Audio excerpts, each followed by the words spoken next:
ન્યાય જોઈએ. આજ પછી કોઈ દિવસ કોઈ વોટ જ નહીં કરતા. જો આપણી ગવર્મેન્ટને પોતાની જ સુવિધા રાખવી છે, તમારા પાછળ કેટલા વીઆઈપી હોય છે, કેટલી ગાડીઓ હોય છે, તમારો જીવ છે. આ ટેક્સ પે કરે છે એનો જીવ નથી.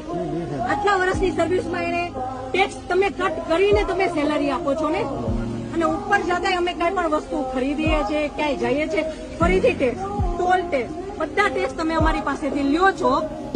તો મારા ઘરવાળાને જયારે જરૂર હતી ત્યારે કોઈ ફેસિલિટી નથી મળી. મને એનો ન્યાય જોયો નહીં. સરકાર ખાલી કહે છે કે અમે આ બધું બની ગયું, આ બધાને હોસ્પિટલ ખબર નહીં શું ફેસિલિટી મળી ન મળી.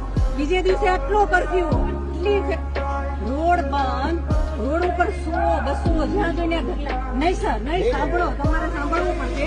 જયારે બધું પતી જાય પછી આપણી ગવર્મેન્ટ આવીને ફોટા પાડે છે કે અમે આર્મી ઓફિસર અહીંયા હતા, પોલીસ અહીંયા હતા, નેતા આવ્યા છે, પછી શું કામ? શીતલ શૈલેષ કલથિયા છે. શું કે છે? મારું કહેવું એ છે કે જે પહેલગામમાં જે આતંકવાદીએ હુમલો કર્યો છે એમાં જે આપણા હિન્દુ ભાઈઓની અને મારા પતિ શ્રી શૈલેષ કલથિયાની મૃત્યુ થઈ છે, તો મારે સરકારશ્રીથી અપેક્ષા છે કે જેવી રીતે તમે ઉરી અટેક અને પુલવામા અટેકમાં બધાને ન્યાય અપાવ્યો છે, તો એનાથી પણ વિશેષ ન્યાય તમે અત્યારે પણ અપાવશો એવો મને પૂરેપૂરો મારી સરકાર પર ભરોસો છે. મોદી સરકાર પર મને પૂરેપૂરો ભરોસો છે.